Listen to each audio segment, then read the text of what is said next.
ചെങ്ങന്നൂരിൽ കഞ്ചാവ് വേട്ട 18 കിലോ കഞ്ചാവുമായി 2 പേർ പിടിയിലായി. എക്സൈസിന്റെ ആലപ്പുഴ നർക്കോട്ടിക് സ്ക്വാഡ് നടത്തിയ മിന്നൽ പരിശോധനയിൽ 16 കിലോ കഞ്ചാവാണ് പിടികൂടിയത്.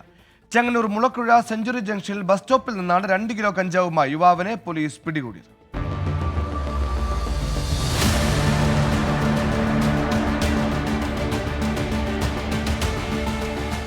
ചെങ്ങന്നൂർ പഞ്ചായത്തിൽ കിടങ്ങന്നൂർ എരുമക്കാട് കടപ്പുകാലയിൽ വീട്ടിൽ 31-കാരനായ രാഹുൽ കെ റജിയെയാണ് എക്സൈസ് പിടികൂടിയത്.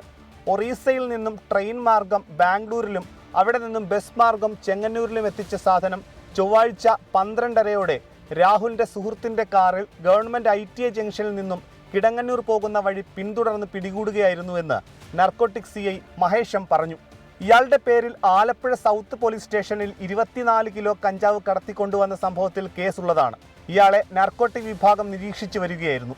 പിടികൂടിയ സാധനം 2 ബാഗുകളിലാക്കിയാണ് കൊണ്ടുവന്നത്. Assistant excise inspector Gopakumar, preventive officer Omkar Nath എന്നിവർ ചേർന്നാണ് പ്രതിയെ പിടികൂടിയത്. ചെങ്ങന്നൂർ മുളക്കുഴ സെഞ്ചുറി ജംഗ്ഷനിൽ ബസ് സ്റ്റോപ്പിൽ നിന്നാണ് 2 കിലോ കഞ്ചാവുമായി യുവാവിനെ പോലീസ് പിടികൂടിയത്.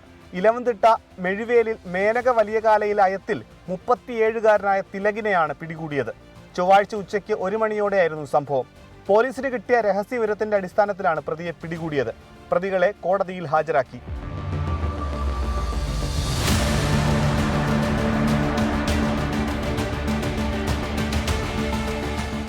24 ആലപ്പുഴ.